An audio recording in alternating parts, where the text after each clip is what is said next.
good evening, wherever you are in the world. Welcome to W.O.R.K.S World. This is your host, John North, and I want to share my story about being a published author. With me is Marina. Hello, Marina. Hey, John, I'm so excited to be here with you, to allow me to be a part of your show.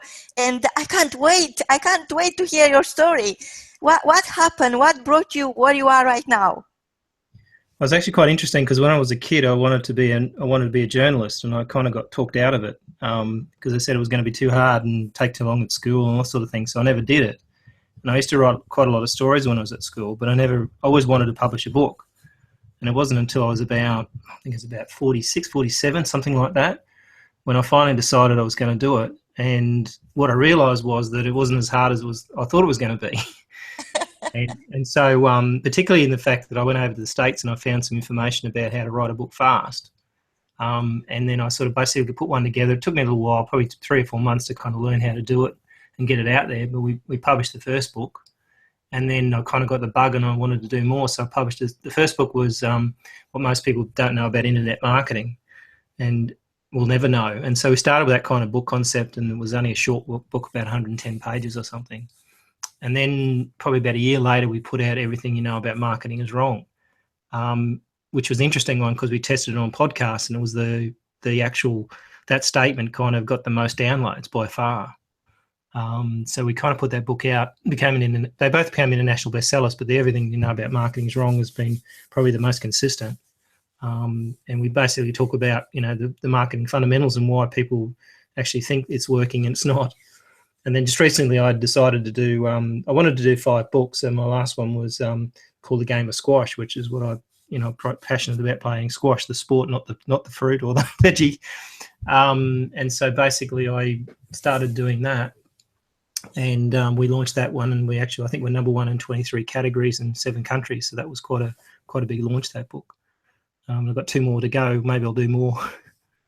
But it was an interesting story because most people get tied up in trying to write the book, and because they're not really authors, they're not really, it's not their daytime job, so they basically struggle with it. And so we sort of like to try to, what I found out was I wanted to try and help other people to do the same thing. And so we started a business called Evolve Instant Author, which is a website called evolveinstantauthor.com. And basically we started helping people write books. So it was quite an interesting journey. We've probably done about 15 odd books now, probably another 6 or 7 in the pipeline. Along the way, there's sort of like quite some interesting stories, and people that got their stories out, which is one particular one just recently was a book called Kids Don't Get Cancer, which was written by Michael Crosland, and he basically speaks in front of about 300,000 people a year and never had any sort of way for them to connect with him. So what we did is we did the book for him, and then he donates $5 from the sale of the book to Camp Quality, which is a cancer, sort of like a situation where they go away on a holiday, the kids go away on a holiday or whatever, and they get, they've got cancer and they have to, look after them, that sort of stuff. And he also has a Haiti charity, which he set up. He donates another $5 to that. So he's donated thousands and thousands of dollars to this charity. So it's quite amazing when you see someone who could actually write a book and make a huge difference, rather than just, basically a book that might sit on someone's shelf somewhere. So do you want to ask me some other questions, Marina? Yes, you see, John, we have most of our listeners who are a spread of people with big ideas, with the power to dream, and people who dare to dream. And they know that the only way we can dream your dream is turning your dream into a vision and then deliver the vision into the world. And I wonder, what were the most difficult times in your journey when you wanted something so badly, you wanted so much to share with others your message and your story and inspire other people to create better life choices, and yet there were obstacles, perhaps done to social conditioning, to limiting beliefs, to the environment you are in at the time. What is the untold story behind your success? Well, I think the funny thing about it is that most people have the same kind of problem, and I mean, I don't probably have it as bad as some people I've come across, but it is kind of fear of success. They they don't think they're good enough to write a book, for example, or they're not good enough to do something, so it holds them back. And quite a lot of times in my life, I've had situations where, I grew up and I was adopted when I was a child, so I never knew my parents. So basically, I had to be very self-sufficient. And through that whole process, I've always, sort of had to believe in yourself. And I think a lot of people don't realise that they can do more than they think they can do, and often they'll put themselves off. They'll do things to sabotage that.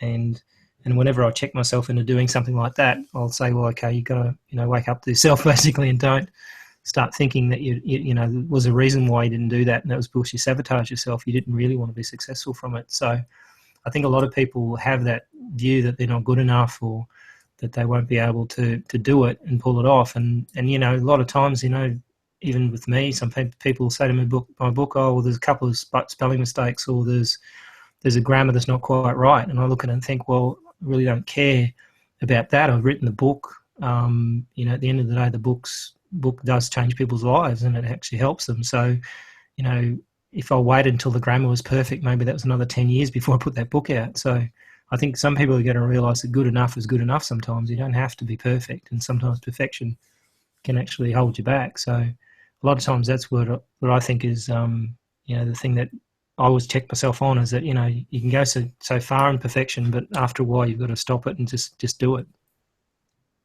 Wow, this is so awesome, John. And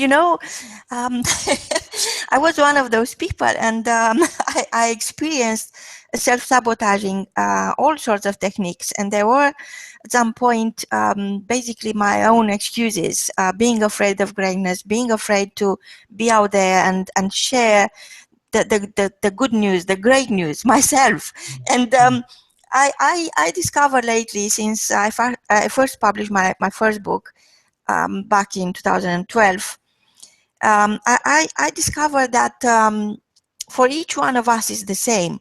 It's just perhaps with the experience is different depending on the environment you are in. And I was very fortunate. I've been with a great team of people, and they build me up. They allow me to see myself in my true colors. And before, I felt like a photograph, like the old camera, the Kodak, when you take you had to take before the digital era, when you had to take the camera into a dark room and then switch all the lights off and then develop the colors. So it's exactly what happened to me. That's my personal story.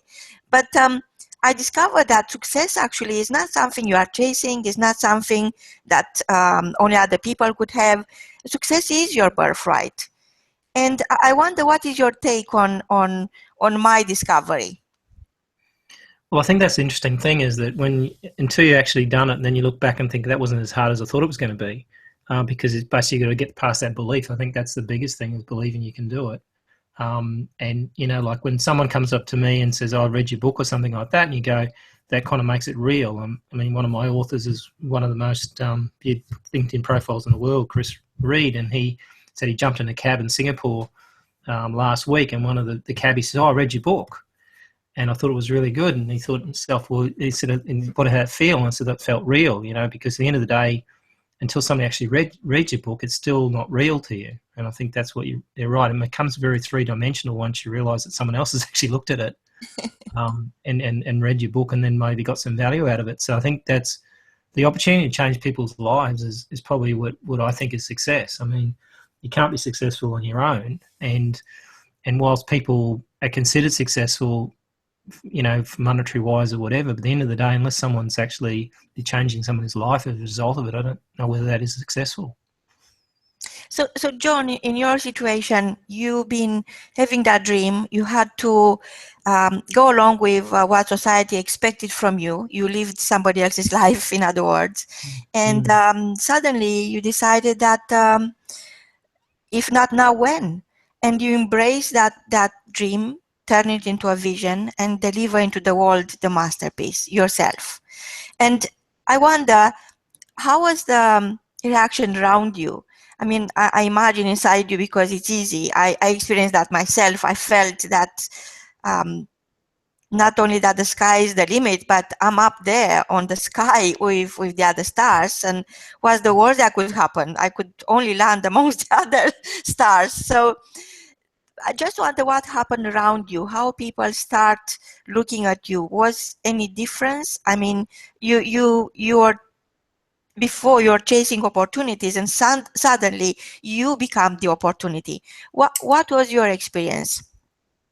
It's pretty funny actually, because I started at the same time I did my first book. I started producing books for clients. So pretty shortly after that, I started doing books for clients, and you start looking and going, well, if they can do it, you can do it, right?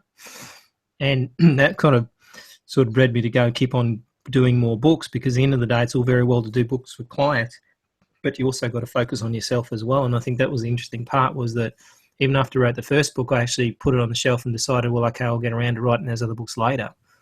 And it was interesting because after I finished that, the Everything You Know About Marketing Is Wrong, I had the Game of Squash book sitting there for nearly a year. And in March this year, I found out that I had bowel cancer.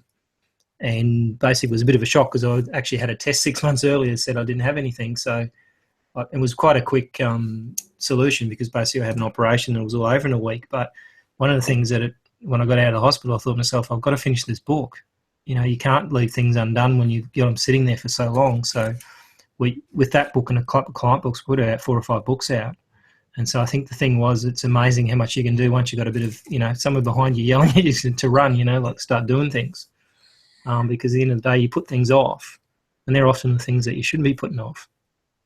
Yeah, so they are saying that the graveyard is the most expensive place, because everybody who doesn't turn their vision into their own reality is taking their big idea to an early grave. And to me, each book is the birth certificate for a big idea.